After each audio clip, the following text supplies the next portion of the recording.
un homme s'est énervé après avoir constaté que le même chien aboyait tous les jours devant sa maison et a décidé d'en découvrir la raison.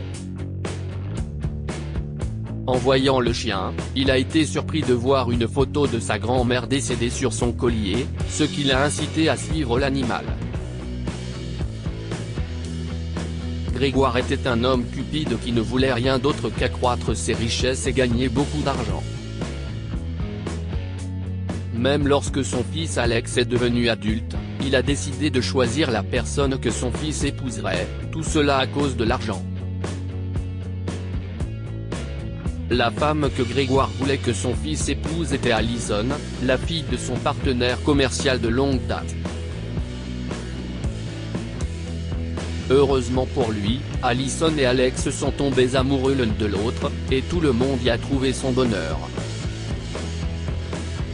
William, l'associé de Grégoire, a accepté le projet de mariage à une seule condition: Grégoire devait fournir au jeune couple une maison confortable et spacieuse. Comme il était un homme avide, Grégoire s'est souvenu de sa mère, Lucie, qui vivait dans une vieille mais belle maison victorienne. Peut-être que je devrais envoyer ma mère dans une maison de retraite et prendre sa maison. Ainsi, je n'aurais pas à acheter une nouvelle maison et à gaspiller de l'argent, s'est-il dit. Sans plus réfléchir, il est allé voir sa mère et lui a annoncé qu'elle irait vivre dans une maison de retraite avec son chien. Mais pourquoi, lui a-t-elle demandé. Je suis très bien ici, toute seule. Ne sois pas bête, maman.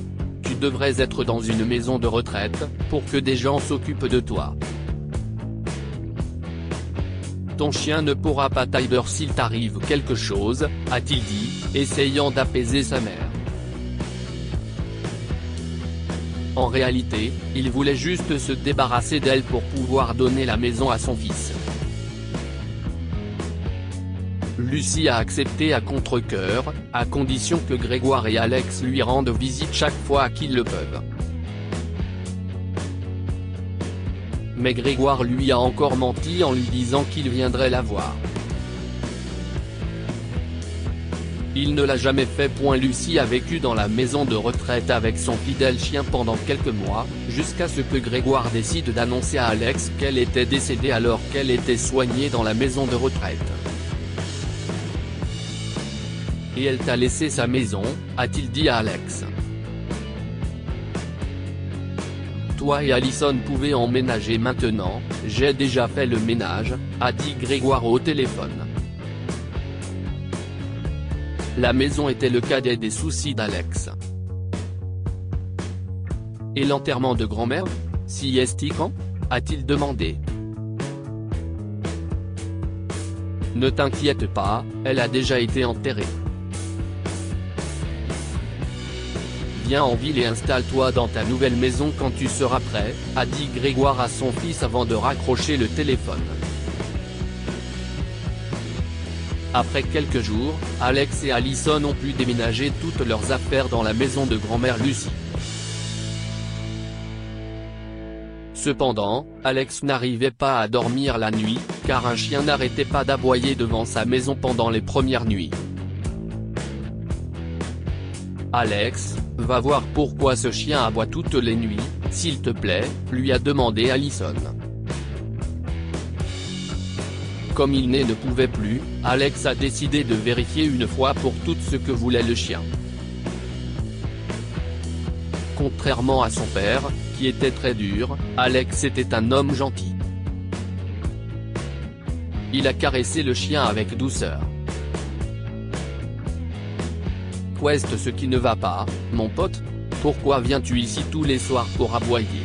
Il a regardé attentivement le chien et a remarqué un médaillon accroché à son collier. Lorsqu'il l'a ouvert, il a vu à l'intérieur une photo de sa grand-mère décédée et un petit mot avec une adresse. Soudain, le chien s'est enfui, et Alex a couru après lui. À quelques rues de là, le chien s'est arrêté devant une maison, et Alex a vu qu'il s'agissait de l'adresse indiquée sur la note. C'était une vieille grange au milieu d'un champ. Qu'est-ce ce qu'il y a là-dedans, mon pote? Pourquoi m'as-tu emmené ici? A demandé Alex au chien. À sa grande surprise, il a vu sa grand-mère allongée sur une meule de foin, essayant de se réchauffer. Grand-mère? A dit Alex en courant vers elle. Tu es vivante? Qu'est-ce ce qui s'est passé? Papa m'a dit que tu étais morte. Je suis si heureux que tu ailles bien, c'est ce qu'il crié. Grand-mère Lucie avait l'air malade et épuisée, comme si elle n'avait pas mangé depuis des jours. Elle a répondu faiblement que Grégoire l'avait laissée là et était parti sans jamais revenir. Il m'a dit qu'il ne pouvait plus payer la maison de retraite et m'a laissé ici. Il m'a dit qu'il m'apporterait des fournitures, mais il n'est jamais revenu. Je n'arrive pas à croire que mon propre fils puisse me faire ça, s'est-elle écriée. Il m'a dit que tu étais morte à la maison de retraite, grand-mère. Je suis vraiment désolé que tu aies eu à vivre tout cela, a dit Alex en larmes. Il se sentait très mal pour sa grand-mère, surtout en sachant qu'il vivait dans sa maison. J'aurais pu mourir si mon chien Walter ne t'avait pas trouvé. L'autre jour, j'ai trouvé un morceau de papier et un crayon dans la grange et j'y ai écrit l'adresse, en espérant que quelqu'un me sauverait, a expliqué grand-mère Lucie. Alex pleurait non seulement de tristesse pour sa grand-mère, mais aussi de colère. Il était furieux contre son père qui avait laissé sa propre mère pour morte. Alex a appelé un taxi pour qu'il vienne les chercher à la grange et il l'a ramené chez lui, où il a tout raconté à sa femme. Le lendemain, Allison avait tellement le cœur brisé pour sa grand-mère Lucie qu'elle a raconté l'histoire à son père, William. Il était furieux. Il a rompu tous les liens avec Grégoire et a retiré toutes ses actions de l'entreprise. Après quelques mois, il est devenu évident que William était la personne qui maintenait leur entreprise à flot. Lire aussi une fille s'installe sa vieille mère dans une grange abandonnée et trouve un an plus tard un manoir à sa place. Une femme qui envoie de l'argent à son frère pour qu'il s'occupe de sa vieille mère apprend qu'il n'a jamais dépensé un centime pour elle. Une mère se met à paniquer en apprenant que quelqu'un a emmené sa fille loin de la balançoire. Grégoire ne pouvait plus gérer seul l'entreprise. Pour ne rien arranger, Alex a décidé de couper les ponts avec son père, réalisant qu'il ne pensait qu'à lui. Alex a promis de s'occuper de grand-mère Lucie et, ensemble, ils ont vécu heureux dans sa belle maison avec Allison, son chien Walter et les arrière-petits-enfants de Lucie. Que pouvons-nous apprendre de cette histoire? La vérité finit toujours par éclater d'une manière ou d'une autre. Grégoire a piégé sa propre mère pour qu'elle quitte sa maison et que son fils Alex puisse s'y installer.